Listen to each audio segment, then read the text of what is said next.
You want to call the police on them for having a barbecue on a Sunday. I feel free! Back off! I'm going to tell an African-American man threatening my life. Investigator from the California State Board of Equalization. Okay, so who are you looking for? Do you own this property? Are you the owner? Are you looking for? I'm looking for the owner of the property. Well, then I'm pretty sure if you're the tax fraud investigator for the state of California that you'll know how to find a property owner. Well, if you're not the tenant on the lease, then I'm going to have the police out here and have you removed in 2 days. You understand? You're funny. You're laughing at me? You look like you're on drugs. Unless you looks like you're on drugs. Well, you're being forced, so that you're representing. It doesn't matter. It doesn't matter if you're. Well, this house looks like it's got issues. You look like you have issues. And there's no. Some bitch at my door. Oh, some bitch at your door. You got squatters here at this property, and I'm going to prove to the police that you don't own it. Okay. You're a squatter. You're on my property. Get off of it.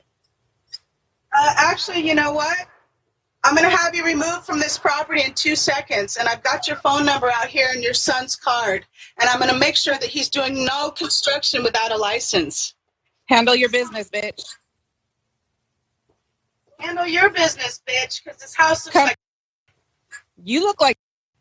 Go take a shower. You got spider webs in your lawn. You had spider webs in your crotch. You know what? Go back to doing your drugs and squat on houses that you can't afford, lady, because you're going to be gone. Damn, government workers have become so aggressive these days. No, she does not work for the Board of Equalization, okay? No, she does not.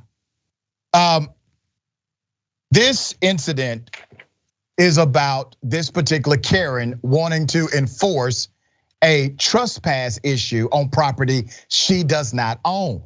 And so she falsely presents herself as an investigator with the Board of Equalization of California. So she poses this, is not accurate, obviously, and she gets into this back and forth. Well, my production team did a little research.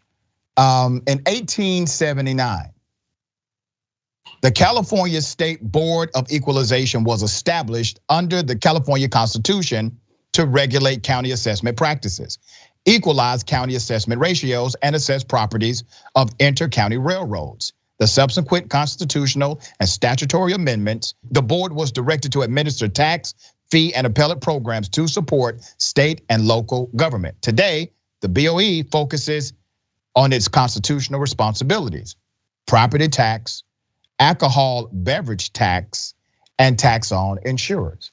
Seems like if she did work for the BOE, she's a little bit out of her damn jurisdiction. But think about the creativity that goes behind this. I mean, this woman literally said, I'm going to go to these people and say, I am an investigator with the Board of Equalization. Now, here's what I wonder. What would have happened if somebody would have said, okay, yeah, hey, how are you? Can I see some ID?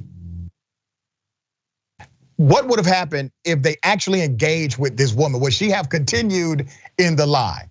Okay, it's really interesting that it is actually against the law to do what she did to represent herself as a government employee. That law is 538G. Don't have time to go into all of that law, but obviously representing yourself as an investigator with a governmental agency when you are not is a crime. It's a misdemeanor in the state of California.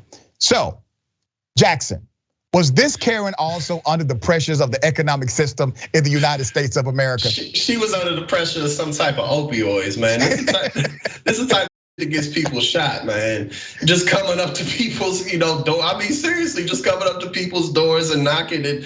What was really funny about it to me is, like how you pointed out, what would she have done if they would have came out and be like, let me see your ID? Because this was such like a spontaneous plan that she just got like off the influence of the drugs. Because you saw she started to walk away and then they said like, yeah, walk on. Then she turned around like, then she just like had to keep on going back and forth with it. Like she had no real in-depth plan. She was just like, like I thought it was gonna work. Like, she didn't know what she was doing, man. Yeah, and listen, she had, I don't think the outfit she had on had any pockets.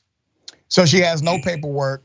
She has no opportunity to present any type of ID. I mean, if you're going to do something like this, I don't recommend anybody do anything like this.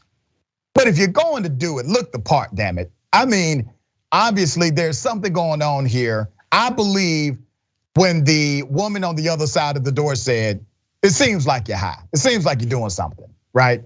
I don't know if this was liquid courage or courage from something else.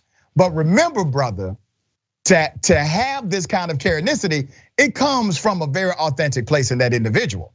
So this wasn't something that she just said, I'm going to do today. This was something that she already had inside of her to do. And maybe this was the day she felt courageous enough to pretend to be an investigator in order to, I guess, scare somebody into leaving their property and then scare their son as well. Yeah, she just needed a little help from that influence. That's all she needed. That's where she got that courage, and that's all she really needed.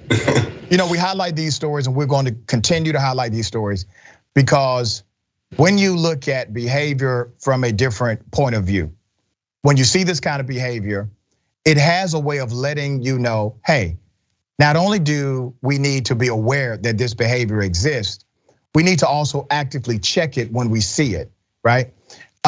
We've had strategies for many years in various movements. One of the primary angles of any particular strategy is to make sure that it is exposed. Transparency is key to reform and policy change.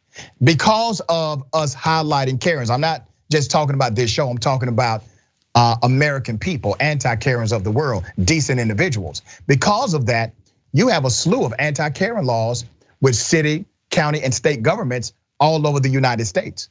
If you call the police just because somebody is being black, well, you get to go to jail now under an actual statute in many jurisdictions across the country. That would not have happened without the exposure of Karenicity and seeing how it adversely impacts our society.